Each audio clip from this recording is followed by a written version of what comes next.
Tell us how your mother coped with having 3 sons and then another one about to go and 3 sons-in-laws. What was it like at home during those times? She wore a path from the house to the mailbox. I don't know how she was able to deal with it. Really don't, but never heard her complain. Never heard her complain.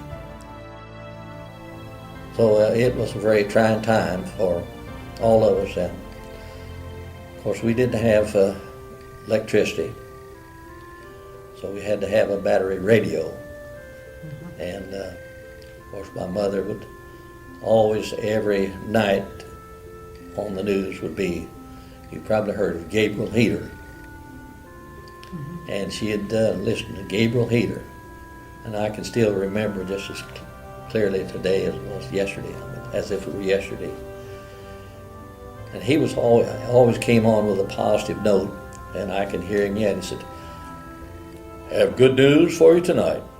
And, we had a wire from the barn to the house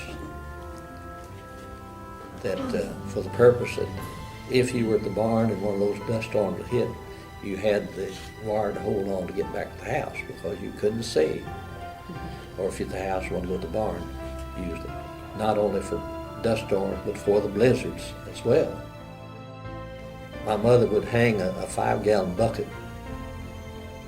Now you may not believe this, but anyway, this is not a believe it or not, this is true. She would hang a 5-gallon bucket over the doorknob of a door, and that bucket would be full of dust. And any time that a person loses his life in military or armed services or whatever, it's a tragedy.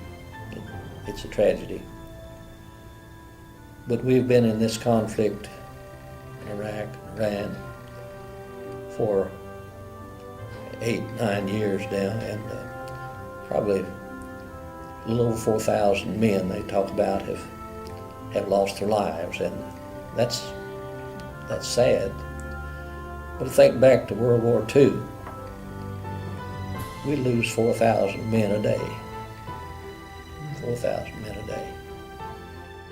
Anyone, just one person is sad. It's bad to lose, but